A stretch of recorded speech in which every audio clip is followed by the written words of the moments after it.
하나님의 말씀 마태복음 15장 1절 봅니다.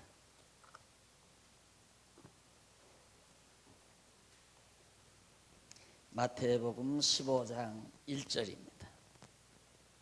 그때 예루살렘으로부터 바리새인들과 서기관들이 예수께 와서 말하기를 어찌하여 당신의 제자들은 장로들의 전통을 어깁니까? 그들은 빵을 먹을 때 그들의 손을 씻지 않습니다 하니 예수께서 그들에게 대답하여 말씀하셨다. 그러면 너희들은 왜 너희 전통 때문에 하나님의 계명을 어기느냐? 하나님께서 말씀하시기를 아버지와 어머니를 공경하여라 하셨고 또한 아버지나 어머니를 저주하는 자는 사형에 처하여라 하였으나 너희는 말하기를 누구든지 아버지나 어머니께 제가 드려 유익하게 할 것이 하나님께 예물이 되었습니다 라고 하기만 하면 그의 아버지를 공경하지 않아도 된다고 한다. 이처럼 너희는 너희 전통 때문에 하나님의 말씀을 무효로 만든다. 위선자들아, 이사야가 너희에게 관하여 잘 예언하였다. 말하기를 이 백성이 입술로는 나를 공경하니 하나 그들의 마음은 내게서 멀리 떠나 있다. 그들이 나를 헛되이 예배하며 사람의 계명들을 교훈으로 가르치는구나 라고 하였다. 거기까지만 우선 봉독했습니다.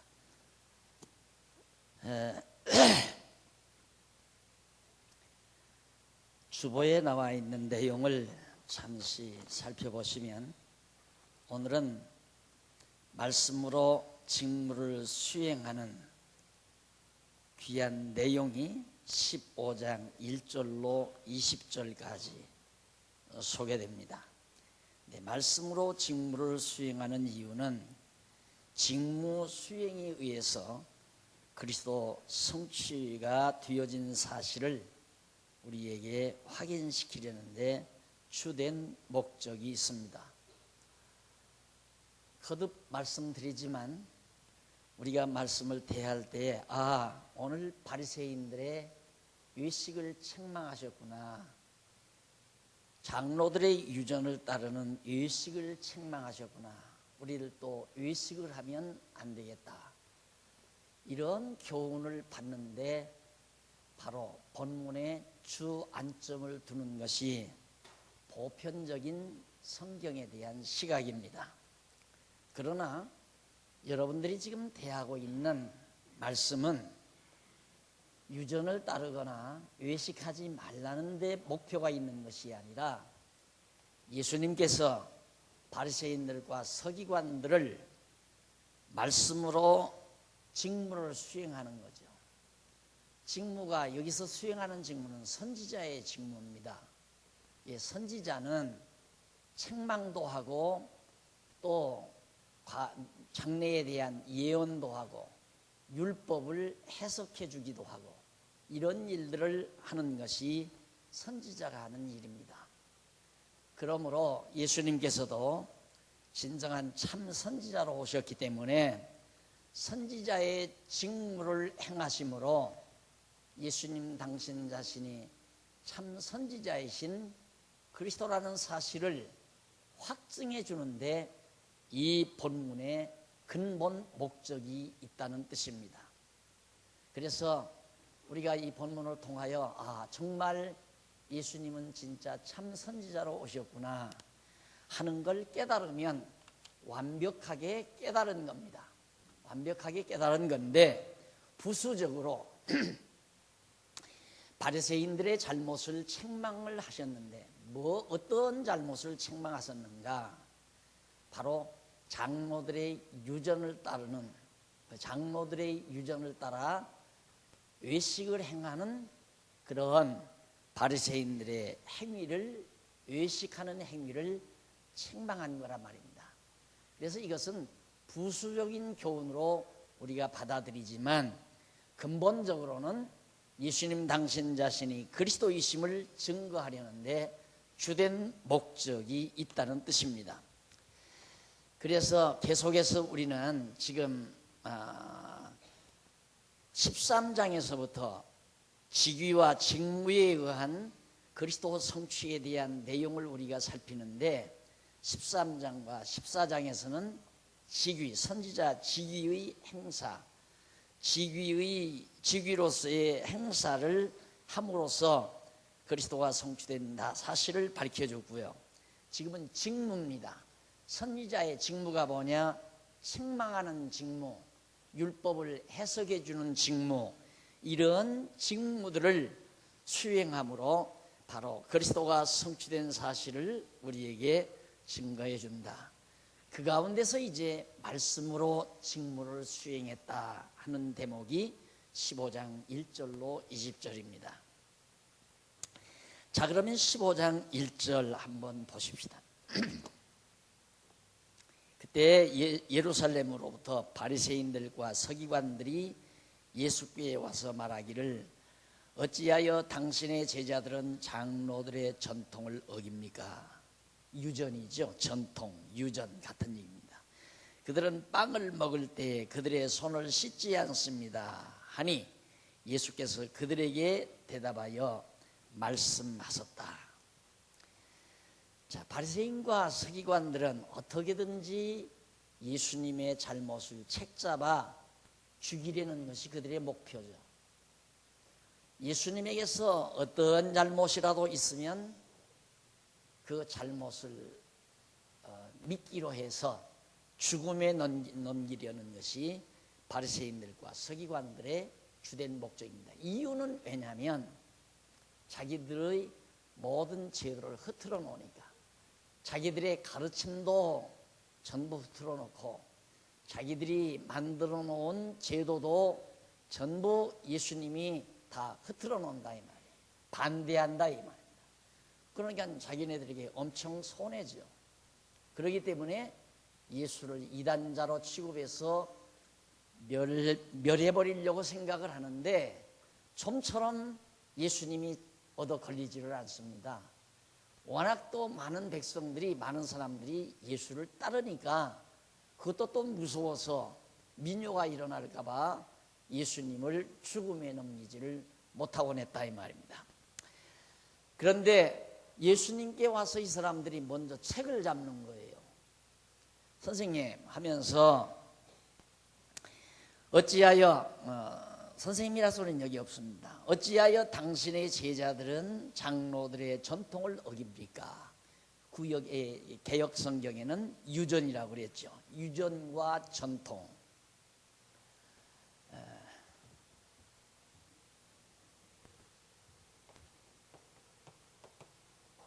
전통, 유전이죠.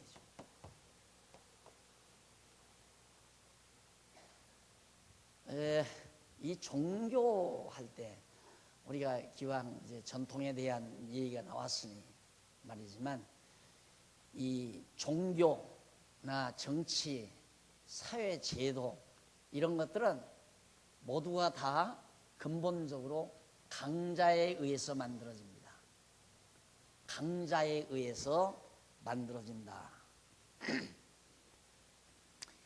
그런 의미에서 난 니체가 굉장히 그 부분에서 지혜로웠던 사람이다 라고 생각을 합니다. 니체가 도덕을 파괴를 하죠. 우리가 모르면 도덕을 파괴한다, 아주 그 못된 놈이다 이렇게 생각하지만 니체가 도덕을 파괴한 이유는 그 당시에 종교 지도자들이 많은 성도들을 도덕으로서 얽매여 놓은 거예요. 도덕적으로 사람들을 다 억압했다 이 말입니다. 그래서 성도들로 하여금 길을 못 피도록 만든다. 늘 제가 말씀드렸지만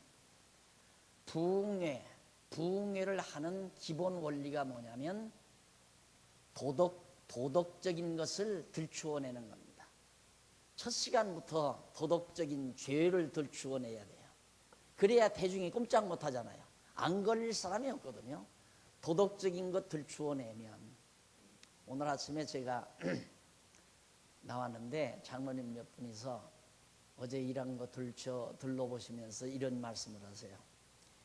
어제 나무를 사왔대요. 나무를 사왔는데 뭐 100몇십 그루라나 사왔는데 돈은 적게 주고 나무는 몇 그루 더 가져온 거예요. 그것 때문에 장로님들이 괴로운 거야. 이걸 더 다시 돌려줘야 됩니까? 돈을 더 갖다 줘야 됩니까? 물론 마음 편한 대로 해야죠. 거기서 돈 덜 받았다는 걸 깨달으면 그 사람들은 얼마나 괴롭겠습니까? 또 덜 갖다 주고 그것 때문에 이문받다고 춤추기는 또 그렇잖아요. 예? 찝찝하거든요. 찝찝하다. 인간은 다 모름지기 누구나가 다 도덕적이란 말입니다. 그렇게 도덕적인 잣대를 들여대 가지고 성도들에게 죄를 독촉하면 안 걸려드는 사람이 없다 그 말이에요. 그럼 일단 막 상대방이 막 기강이 성하다가도 자기 약점을 알고 있는 동생이 밖에서 싹 들어오면 당장 기가 팍 꺾입니다. 동생이 없을 때는 기강이 펄했는데 자기 약점을 알고 있는 동생이 밖에서 딱 들어닥쳤다? 그러면 기가 팍 꺾여요. 인간이라고 하는 것은 양심을 속이고 나면 언제나 기가 꺾이게 돼 있어요. 바로 그런 인간의 심리를 교묘하게 이용하는 것이 종교입니다. 모르겠어요. 종교인들이 날들어 또 2단 3단 할지 모르지만 그건 어쩔 수 없는 거예요. 그게 중세 종교 지도자들이 도덕률을 가지고 인간의 영혼을 갖다가 억압했다 이 말이죠. 그래서 니체는 자기도 기독교인이었지만은 생각 끝에 이 도덕이라는 도대체 뭐냐? 알고 보니까 도덕이라는 게 근원적으로 파고 올라가면 강자들이 그 시대에 자기 보호막으로 만들어 놓은 것이로구나 하는 측면을 발견하게 된 거죠. 예를 들면 제가 늘 가끔 말씀드리지만 옛날에 사람이 적었을 때 이 대한민국 땅 주인이 없었을 거 아닙니까? 이 땅덩어리도. 예를 들면 지난번에 아프리카에 가보니까 지평선 끝도 없는 지평선이 널려져 있는데 그 땅 주인이 있는지 없는지 모르죠. 그러면 원주민들이 살터를 찾아서 갑니다. 하다 보니까 사람도 아무도 없어요. 그래서 10사람이 예를 들어서 살 곳을 찾아서 가서 이만큼만 땅 오아시스가 이렇게 있는 이 땅에 가서 10사람이 딱 차지했어요. 그럼 거기서 제일 좋은 땅 누가 차지하는가? 제일 주목심 있는 사람. 그렇죠? 오아시스 가까운 풀밭도 좋고 이 부분은 내 거다 하고 줄 딱 친다 이 말이에요. 이거 조금이라도 옆에서 가져가면 너는 도둑놈이다. 그게 도덕이라 그 말이에요. 그 맞는 얘기거든요. 그 맞는 얘기라 이 말입니다. 그러다가 이제 사람이 점점 깨어나고 인지가 발달하게 되면 도덕률도 바뀌잖아요. 자꾸 도덕적인 표준도 바뀌어요. 그러듯이 종교라고 하는 것도 종교의 유전이나 이 전통이라고 하는 것도 전부 강자가 누구예요? 종교 지도자들이죠. 지도자들에 의해서 다 만들어 놓은 거라 이 말이에요. 저런 전통들이. 그런데 사람은 약자는 어떤 결함을 가지고 있느냐 하면 전통을 탈피하는 데 두려움을 가지고 있어요. 어떤 전통이라는 거, 유전, 전통 이런 것들이 안정감을 주어요. 약자들에게. 약한 사람들은 어떤 그 체제나 전통적인 체제에 딱 속해 있으므로 소속감과 안정감을 가져다 줍니다. 그래서 종교가 되는 겁니다. 종교라고 하는 것이 그래서 가능해지는 거라 이 말이에요. 그래서 끝없이 지석인들 세계에서는 전통이냐 유전이냐 계시냐 이거에 대한 전통이냐 계시냐 아니면 이성 전통이냐 이성이냐 이런 질문 때문에 많은 고민을 많이 하게 됩니다. 사람들마다. 근데 당연한 고민이죠. 저거 해야 될 일이죠. 오늘 우리 장안중앙교회가 체제개혁을 서두르는 것도 바로 저런 데 기인한 겁니다. 우리는 500년 무거운 장로교 전통 교리 속에 우리 틀이 박혀서 살아왔다 이거예요. 그것도 순수하게 장로교 초기의 전통 교리가 아니라 500년 흘러오면서 지도자들에게 유리한 쪽으로 가다듬어지고 또 만들어지고 가다듬어진 그런 전통과 체제 속에 우리가 지금 살아왔다 이 말이에요. 그런데 알고 보니까 아니다 그 말이에요. 그게 아니다. 내가 그래서 항상 장로교 헌법 목사님들에게 다 유리하게 다 만들어놨다. 목사님들에게는 다 유리하게. 근데 그것이 하나의 유전이 되는 거고 전통이 되는 거예요.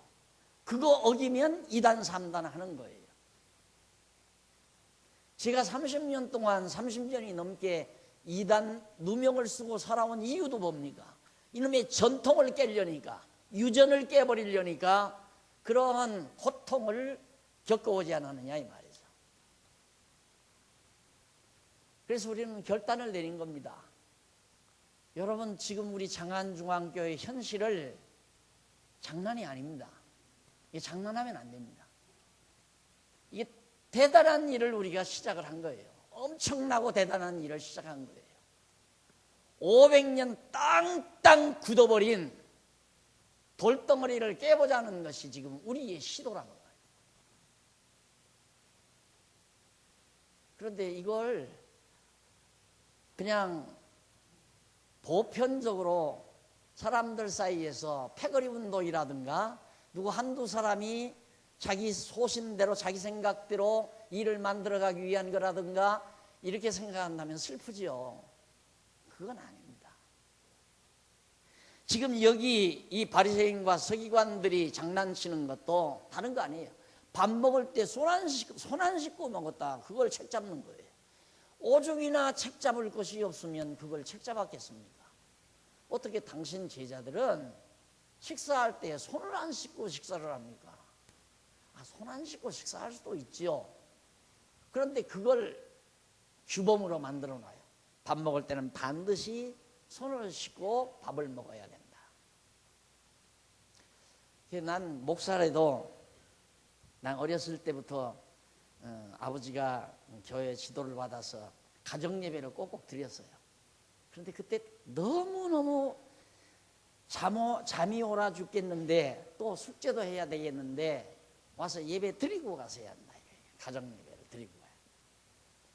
그때 내가 마음 먹기를 나는 이 다음 아빠가 되면 죽어도 가정예배 안 드린다. 지금 우리 권사님 한 분 더 계세요. 교회가 잘못 지도해가지고 아버지가 아들을 3살짜리 4살짜리 그걸 너는 이놈아 이 집안의 장손이니까 목사가 돼야 된다 그래가지고 아버지가 장로인데 그걸 4살짜리 5살 한참 잠 많은 때 아닙니까? 깨워가지고 새벽 기도를 꼭 다닌 거예요. 지금 교회 안 나오잖아요. 이해가 가요. 물론 지금 우리 도시 생활에서 식사 시간 다 가족이 앉아서 식사할 수가 없죠. 물론 다 같이 앉아서 식사를 해도 개인 기도하라고 할 겁니다. 나는 각자 기도해라. 대표 기도하는 거예요. 여기 와서 일하시는 분들이 참 이 교회 멋있는 교회라고 그래요. 그러더래요. 왜 그러냐니까 점심때가 되면 밥을 해놓고 와서 다 앉아 기다리고 있어야 한대요. 목사가 와서 기도할 때까지. 목사가 대표 기도 딱 하고 나서야 숟갈 두고 밥을 먹는데 여기는 그게 없어서 너무 좋다고 그러는데 그게 없어서 아무 때라도 들어와서 밥 먹고 물론 저도 마찬가지고요. 한동안은 저도 밥을 사신 분이 너무 고마워서 몇 년 전만 해도 식당에 가서 조용하면 아이고 아무개 장로님 기도하세요 그렇게 하고 대표 기도하고 먹고 그랬는데 요즘에는 그것도 안 해버려요. 하기 싫으면 그만둬라. 집에서도 집에서도 식구들이 기도하고 밥을 먹든 안 먹든 그거 간섭만 합니다. 가만히 기도하는 거 보니까 눈 감았다 떠. 눈 감았다 뜨는 게 뭐가 그렇게 중요하냐 그거예요. 정말 밥사발 받았을 때, 식사를 대했을 때 정말 감사합니다. 내가 이 음식 먹고 건강한 몸으로 하나님에게 선한 도구로 쓰임받는 자 되게 해달라는 간절한 마음이 없다면 눈 감았다 뜨는 게 뭐가 그렇게 대단하냐 이거예요. 그걸 보고 아유 기도하라는 말 하지 말아야 되겠구나. 기도 안 하네? 나는 밥 먹고 있는데 와서 앉아서 그냥 밥을 먹어요. 기도 안 하네 그럼? 감사합니다 해도 2초는 걸리잖아요. 1초도 안 걸리는 것 같아. 감았다 또. 그게 다 형식이라고. 형식은 아니에요. 형식은 사람을, 인격을 앗아가는 겁니다. 형식이라고 하는 건 인격을 폐괴시킨단 말이에요. 그래서 이 종교가 형식을 떠난다는 게 그게 쉬운 일이 아닙니다. 형식 떠나면 완전히 그냥 늘어져 버립니다. 대중을 잡는 방법이 뭐냐? 전통이에요. 유전과 전통을 내세워서 이래야 된다, 저래야 된다, 이렇게 해야 된다, 저렇게 해야 된다. 그래서 규범을 철저하게 만들어서 제도를 만들고 형식을 만들어서 끌어가는 거죠. 그 사람이 거기에 노예가 되는 거예요. 그러면 이 형식과 제도를 탈피할 수 있는 힘이 어디에 생기는가? 진리를 깨달음에서밖에는 나올 수가 없습니다. 깨닫고 나면 하라고 해도 안 해요. 형식적으로 하라고 해도 안 한다 이 말이에요. 엊그저께 총회 임원회가 모였는데 사도신경 때문에 열띤 토론이 벌어졌어요. 사도신경이 이게 거짓말이다 이거 거짓말이죠 물론. 사도신경이 아니에요. 사도들이 이런 믿는 신경을 만든 일이 없으니까 주 4세기인가 3세기인가 이거 만들어진 거기 때문에 사도들과는 아무 관계가 없어요. 그런데 이걸 사도신경이라고 해서 지금 찬송가 뒤에도 사도신경 나오죠. 사도신경 딱 해서 엄연히 이건 첫 번째로 나와요. 사도신경 이렇게 딱 나와요. 사도신경. 이거 완전 거짓말이거든요. 그러니까 똑똑한 장로님이 왜 거짓말을 자꾸만 교인들에게 그대로 놔두느냐 안 가르치고 저놈이 전통 무서워서 요즘에 2단 시비 거는데 뭐라고 하는 줄 압니까? 사도신경 안 하는 교인은 2단이다 이렇게 갖다가 붙여놓고 있는 거예요. 이 사도신경이 다 완벽해진다면야 뭐 사도신경 아니라고 신앙고백하고 해도 되지만은 거기 보면 사도신경에 보면 예수님께서 빌라도에게 고난을 받았다고 그랬어요. 빌라도에게 고난을 받았다. 사실 빌라도가 고난을 준 게 아니라 빌라도는 어떻게든지 고난을 안 주려고 십자가에 못 박지 않게 하려고 손까지 다 씻었잖아요. 빌라도의 부인이 당신 그이 절대 손대지 말아라. 어젯밤 내가 꿈을 꿨는데 당신 그분 절대 해롭게 하지 말아라. 이 빌라도가 나는 죄 없다. 아무 관계 없다. 그러니까 유대인들이 다 들고 일어나서 예수 죽여버리고 강도 놓아달라. 그래가지고 아이고 나 모르겠다 너희 알아서 해라 하고 놔줘버린 거란 말입니다. 그런데 빌라도에게 고난을 받았다. 이게 유대인들이 후대에 만든 거거든요. 저 죄를 저희들이 예수 죽여놓고 깨닫고 보니까 유대인들에게 고난을 받으사 십자가에 못 박혀 죽으시고 이렇게 해야 맞는 얘기 아니에요. 근데 그전에도 한 얘기지만 그런데 사실 우리 예배 순서에도 이거 신앙고백이라고 해야지 사도신경이라고는 안 하고 신앙고백이라고 이렇게 해놓고는 가로치고 사도신경 이것도 이거 빼야 하는데 이거 빼야 하는데 11조 하나 뺐다가 30년 넘게 고생해가지고 이거 빼면 50년 넘게 고생을 할지도 모르고 100년 넘게 할지도 모르고 그런 생각을 안 할 수가 없는 거 아니에요. 그러면 이걸 정말 아닌 걸 고치고 유전을 타파하고 전통을 무시해버리고 순수 기독교 진리체계에 우리가 사로잡히려면 우리 모두가 진리에 완벽하게 돌입돼야 된다 이거죠. 여러분과 내가 진리를 온전히 깨닫고 진리의 힘으로만이 이런 것들 전통과 유전을 타파시켜버리고 오직 하나님의 말씀인 계시에 의존한 진정한 참 신앙생활, 위선이 아닌 외식이 아닌 진정 마음과 행동이 같은 그걸 지금 추구하려고 하는 거 아니에요. 마음 없는 거 하지 말자, 뜻없는 일 하지 말자, 형식 때문에 하지 말자, 그거 아니에요 지금 우리가 하자는 게. 그런데 여러분 공부 안 하면 되겠어요? 안 되죠. 그래서 공부하자.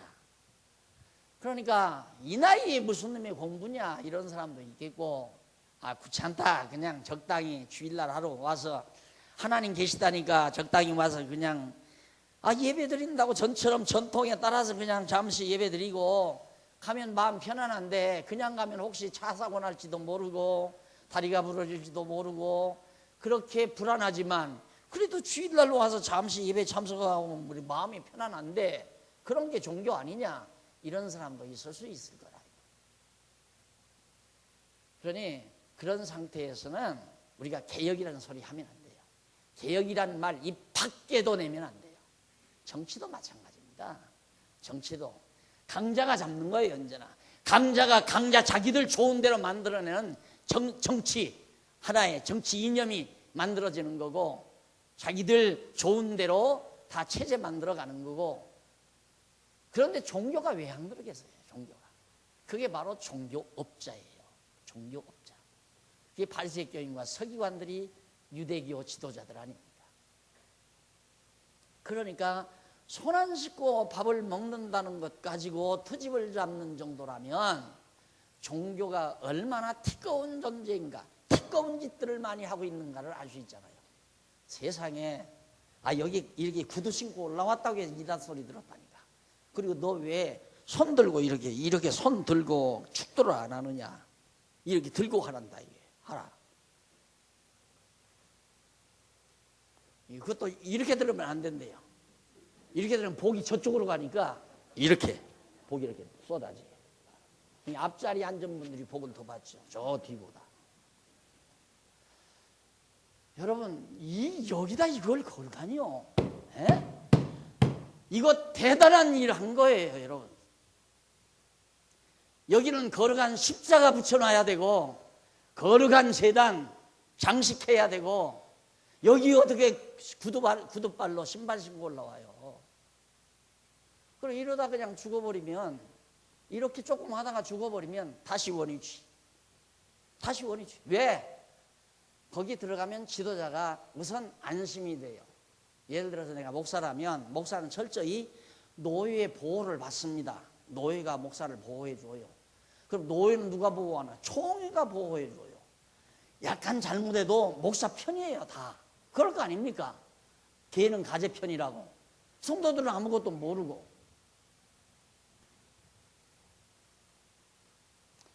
요즘 우리 현실이 여기에서 자꾸 지금 강의가 머물러지네요. 진행이 안 되고. 아주 중대한 문제이기 때문에. 이미 출발했어요. 정신 차렸어야 돼요. 그래야 의미가 있지. 안 그러면 그냥 전통적인 교회 그냥 가서 조용히 가서 잠깐 주일날 예배 드리고 나오고 그렇게 하면 세상 편치 않아요.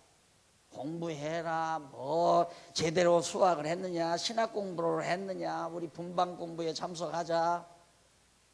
복잡하잖아요.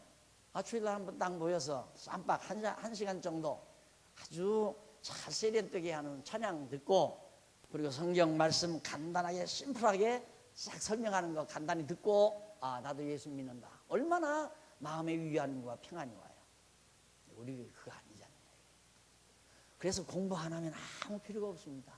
우리 장안중앙교회는 공부 안 하면 필요가 없다 이거예요. 그래서 공부 자꾸 공부하는 거예요. 공부라는 게 다르요. 진리, 성경을 완벽하게 파악하자. 지난 수요일 날 안 나오시는 분들은 아무리 피곤하셔도 수요일 날 강의한 제 특강을 인터넷에 들어가서 꼭 좀 보셨으면 좋겠어요.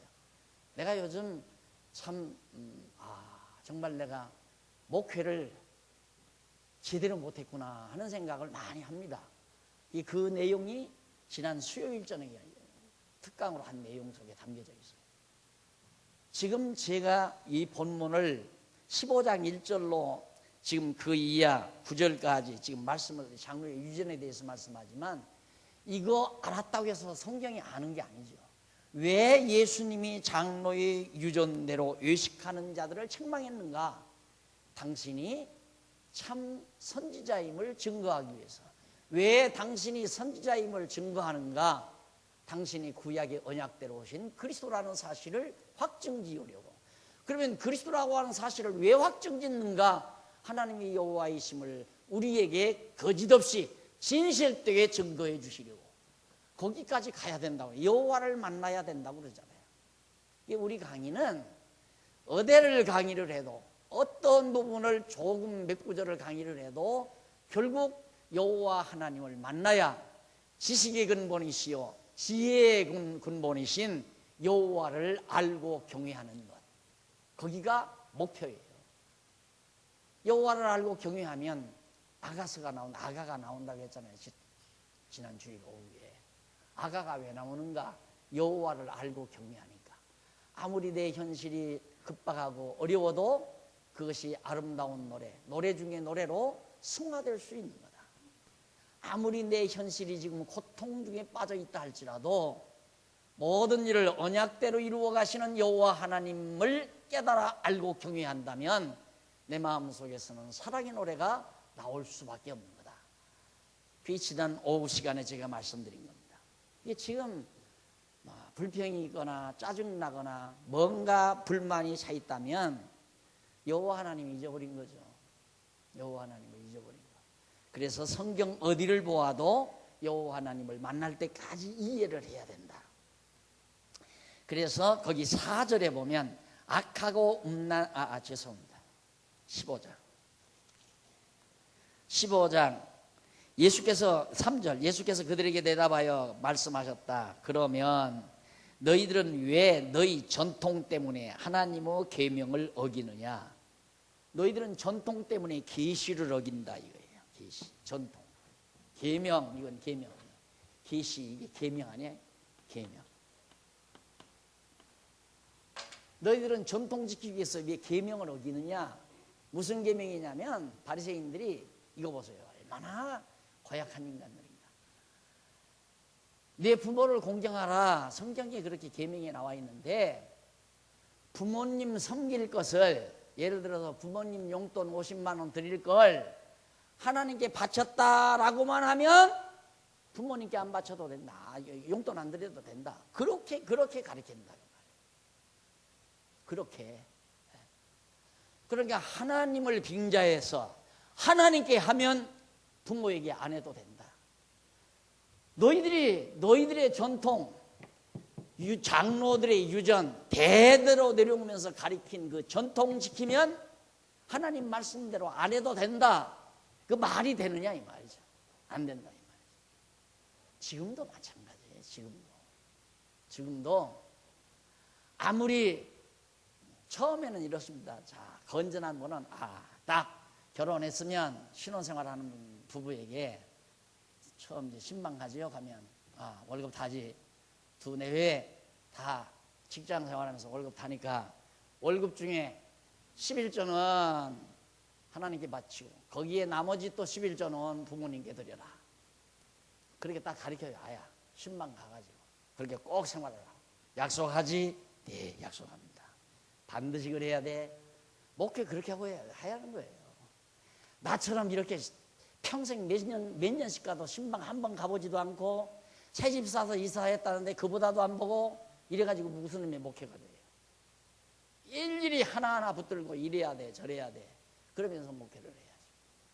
나는 목회하려고 하는 게 아니에요. 난 목회라는 소리가 제일 싫어요. 그냥 성경만 가르쳐 드리려고 하는 거예요. 성경 깨닫고자 하는 분, 성경을 알고자 하는 분, 기독교에 대해서 확실하게 분명하게 알고자 하는 분은 그분에게는 모든 정력 다 기울여서 내가 가르쳐 드린다. 목표는 그거예요. 억지로 내가 사람 들여다가 막 수백 명, 수천 명 모여다가 그렇게 해서 운집해 놓고 대장로로 나갔다는 건 이만큼도 없어요. 그런 생각 이만큼도 없어요. 부지런히 연구하고 올바르게 깨달아서 바르게 알고자 하는 분에게는 반드시 짜증 부리지 않고 친절하게 내가 가르쳐 드린다. 그걸로 끝난다. 난 처음 유임 받을 때, 전통에 의해서 유임 받을 때 약속한 거 있어요. 나한테서는 아무것도 기대하지 마시라고. 한 가지만 기대해 주십시오. 성경을 성경대로는 내가 가르쳐 주려고 최대한 노력하겠습니다. 오직 그 일념으로 살겠습니다. 지금도 그것뿐이에요. 여러분들이 교회 나오든 안 나오든 상관없어요. 내 일념, 깨달은 말씀 거짓 없이 숨김 없이 가식 없이 깨끗하게 가르쳐 드린다. 이 한 가지 생각밖에 없다. 여러분들이 연구를 하건 말건 이 재산이 유지되든 말건 그 상관없어요. 그래서 빨리빨리 이거 다 정리하는 거예요. 깨끗하게 다. 내 머릿속에서 다 지워버리려고. 재단도 지워버리고 여러분들의 연못돈도 지워버리고 여러분들이 공부하고자 하면 언제라도 여러분들이 모여서 가르쳐달라면 가르쳐드립니다. 가르쳐달라고 하면 쉬고 간단해요. 이제 더더군다나 은퇴하면 더 말할 것 없죠. 지금 이 말을 왜 하는가? 순수를 찾기 위한 것. 개혁이란 뭔가 순수 찾는 거예요. 기독교 본연의 모습을 찾는 거예요. 예수님이 언제 이렇게 전통적인 기독교 체제처럼 만들어 놓고 그렇게 예수님이 복음 전한 적이 있습니까? 사도들이 또 언제 그랬습니까? 얼마나 순수해요. 모이면 밤낮으로 성경 가르쳐주고 여기 가서 성경 가르치고 저기 가서 성경 가르치고 앉아있으면 믿기로 작정된 자들이 와서 다 말씀 듣고 믿는 자들이 생기고 믿는 자들이 모여서 또 믿는 것과 아는 것이 하나 되니까 주님의 몸된 교회로서 복음을 위해서 진리를 위해서 선교를 위해서 힘쓰고 애쓰고 선한 일도 모아고 그렇게 사는 게 기독교예요. 그런데 이게 벌써 장난꾸러기들이 종교 장난꾸러기들이 이렇게 만들어 놓고는 그 계급으로 다 바리새인 세도가 대단합니다. 거기에 바울이 한때 노예가 되지 않았어요. 이 전통적인 유전 체제 속에 거기서 바울이 놀라 깬 거예요. 그래서 예수의 종이 된 거 아닙니까? 그래 예수님께서 어떻게 너희들의 장로의 사람의 유전을 따라갔다고 하나님의 가르침 계명을 갖다가 그런 식으로 어기느냐, 그럴 수가 있느냐. 위선자들아, 7절에 나오죠. 위선자들아, 이사야가 너희에게 관하여 잘 예언하였다 말하기를 이 백성이 입술로는 나를 존경하나 그들의 마음은 내게서 멀리 떠나 있다. 입술로는 하나님 잘 공경합니다. 마음은 다 떠나 있다. 마음은 하나님과 전혀 관계없어요. 천국 가라고 외치던 목사가 자기 친한 장로한테 와서 장로님 진짜 천국이 있는 줄 압니까? 그 사람이 이번에 은퇴했어요. 아들들에다가 목사 앉혀놓고. 아니 장로님 어떻게 거기서 앉아서 이제 끝내 그렇게 목회를 장로 일을 하시고 은퇴를 하셨습니까? 장로 은퇴했거든요. 그런데 한 번 와서 그래요. 장로님 천국 없습니다. 여러분 어찌 그분뿐이겠어요? 네? 여러분 이거 전통과 유전 마무리입니다. 이거 마무리예요. 약자는 저 속에 한번 갇히게 되면 헤어나올 수가 없습니다. 못 헤어나오는 거예요. 여러분들도 이 체질을 좀 바꾼다 그러니까 불안하죠? 이거 어떻게 해야 하나?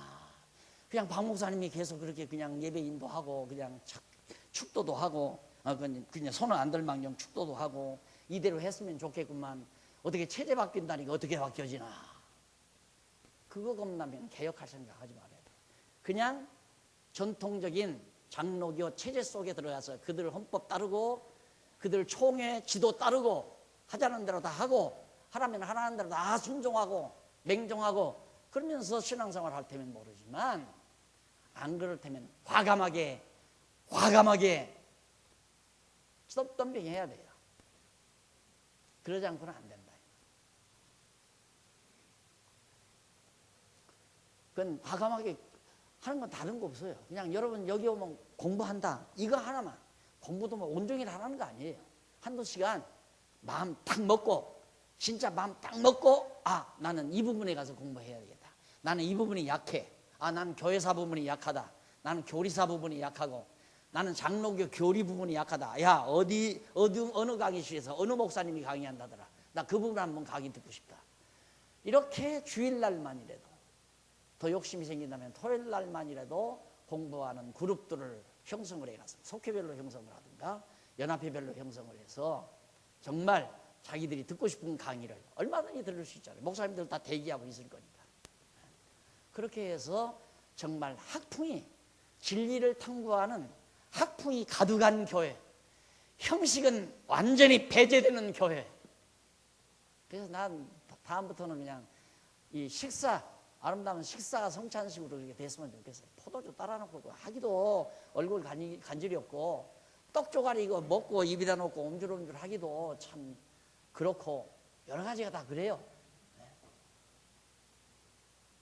불안하면 안 불안한 대로 하시면 되고 불안할 게 하나도 없어요.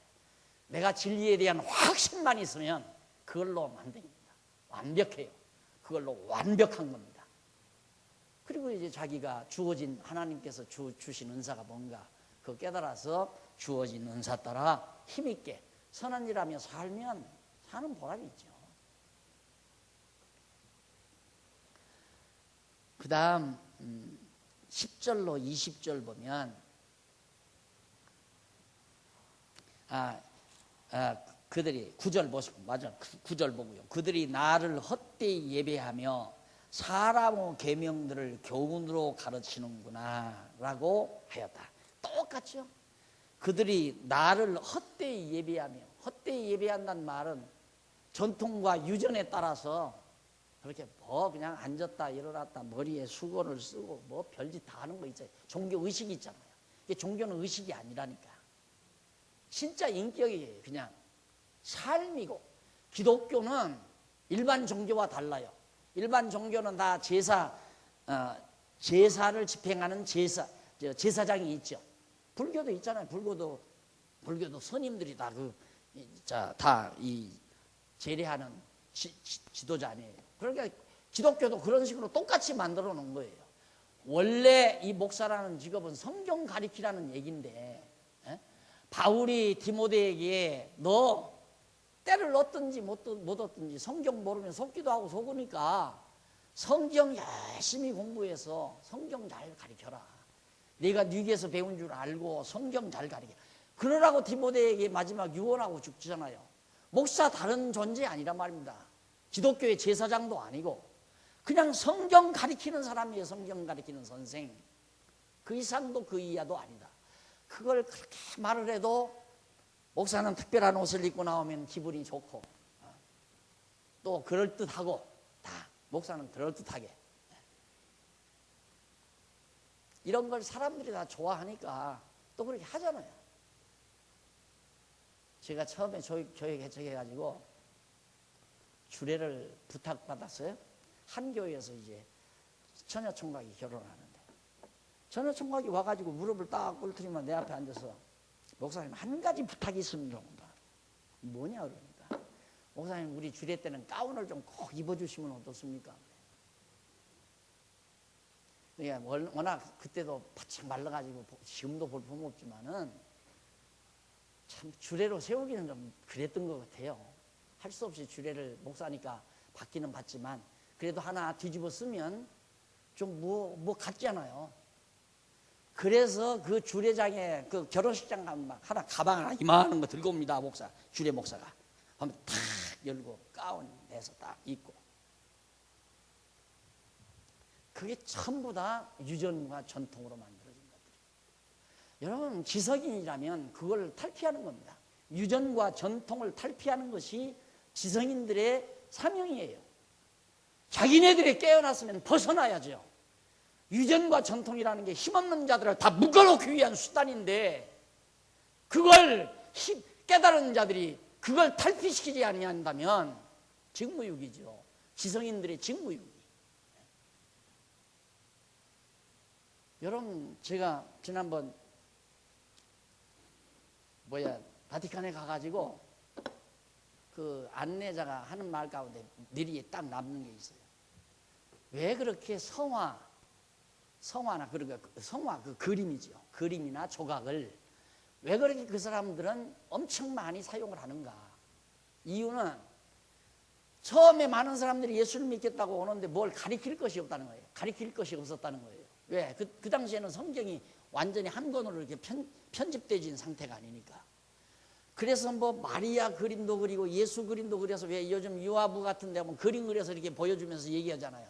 그런 식으로 하니까 교인들이 이렇게 찾아온 성도들이 아주 재밌게 잘 듣더라는 거예요. 그것이 발전해서 결국에는 마리아상까지 나오고 베드로상까지 나오고 요즘에는 이제 성자상까지 다 나와가지고 우상의 전당이네. 우상의 전당. 그렇게 발달하잖아요. 그러니까 이제 한 가지가 아니라 오죽하면 제가 찬양대들 가운 못 입게 아예 죽으라고 반대하잖아요. 나 눈 감으면 입으라고. 눈 감아도 입지 말아요. 절대 입지 말아요. 그거 하나가 아니라 말입니다.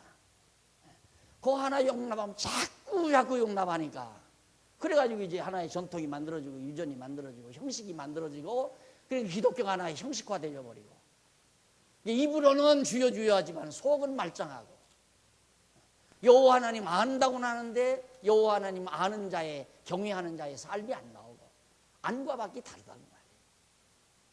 그래서 결국 예수님께서 그들에게 그렇게 책망하면서 나를 헛되이 예배하며 사람의 계명들을 교훈으로 가르치는 하나님의 계명을 가르치는 게 아니라 사람의 계명, 하나님의 말씀, 계시의 말씀, 성경을 가르치는 게 아니라 인간의 철학, 인간의 교훈, 인간의 상식. 자, 그러면서 10절로부터 또 보십시다. 10절로부터 그 이하 20절까지 보면 외식하는 자들의 오해를 제자들이 옳게 깨닫도록 가르쳐주는 내용입니다. 예수께서 무리를 가까이 부르시고 그들에게 말씀하시기를 너희는 듣고 깨달으라.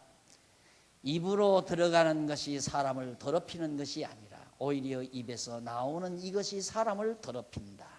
입으로 들어가는 건 손 씻지 않고 빵을 하나 주워 먹었다.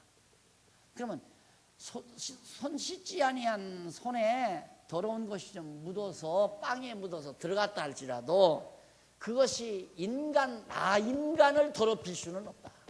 사람을 더럽히는 건 못 된다. 안 된다 이 말이죠. 오히려 뭐가 인간의 입에서 나오는 것이 도리어 인간을 더럽히는 것이다. 인간의 입에서 악독, 시기, 질투에 찬 말, 용어, 험담 이런 것들이 사람을 더럽힌다. 그때 제자들이 12절 다가와서 말하기를 바리새인들이 이 말씀을 듣고 걸려 넘어진 것을 아십니까? 바리새인들이 제자들이 와서 선생님 지금 저 바리새인들이 이 말씀 듣고 지금 걸려 넘어졌습니다. 저 사람들이. 예수께서 대답하여 말씀하셨다. 내 하늘 아버지께서 심지 않으신 모든 식물은 뽑힐 것이다. 아버지께서 심지 아니한 모든 식물들은 다 뽑힌다. 그러니까 다 걸려 넘어지는 것 당연하다 이 말이죠. 그건 심은 식물이 아니다. 잡초나 같은 존재들이지. 여러분 뭐 예배당 지어놓고 넌 예수교 장로교 십자가 걸어놓고 난리치고 그게 기독교라고 순수 기독교라고 그냥 보면 안 됩니다. 성경과 멀어진 것은 종교일 수가 없습니다. 순수 기독교일 수가 없습니다. 그냥 예수라는 말이 있고 구원이라는 말이 있고 피공도라는 얘기가 있고 그러니까 그럴듯한 것 같지만은 너무너무 기독교에서는 멀어져가 있다. 멀리 멀어져가 있다. 여러분 정말 나도 목사인데 오랜만에 예배당 하나 짓는데 대치동서 집 없이 살다가 오죽하면 뾰족탑 하나 안 하고 싶겠습니까? 전통에 매였다면 뾰족탑 이거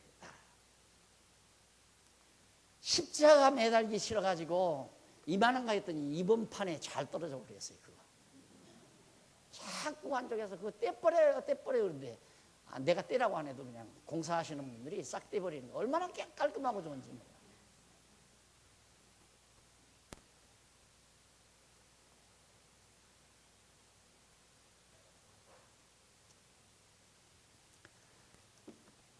아마 지금 앉으셔서 그럴 거야.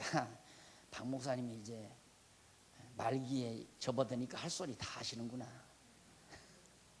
말기에 접어든 게 아니라 그 전에 다 하긴 했어요. 하긴 했는데 하다 보니까 그때는 잘 이해도 잘 안 하시고 도리어 고난이 자꾸 오고, 근데 이제는 여러분들이 다 이해하실 것 같고, 그러니까 못할 소리가 없을 것 같아요. 뭐든지 다.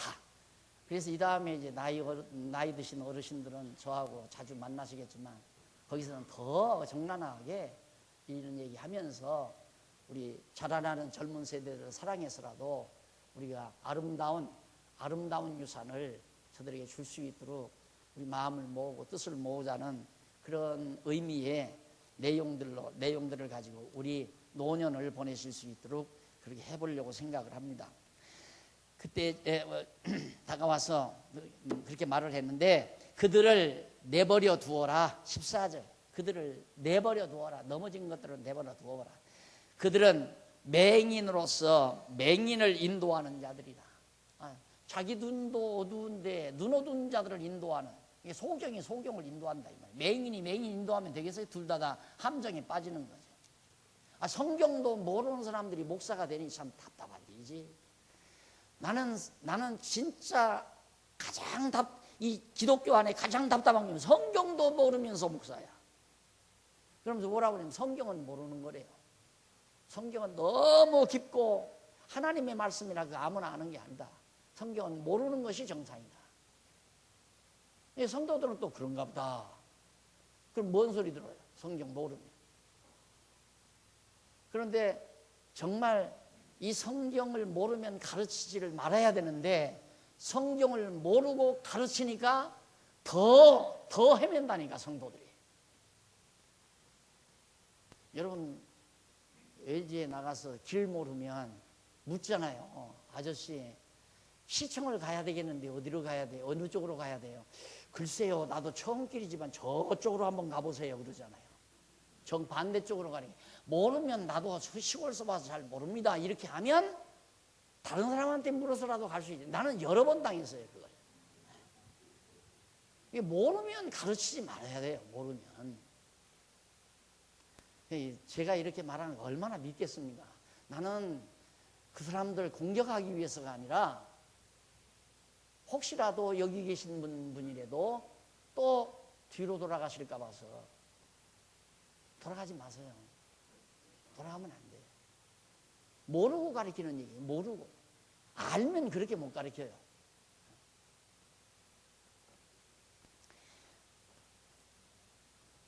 맹인이 맹인을 인도하면 둘 다 구덩이에 빠질 것이다.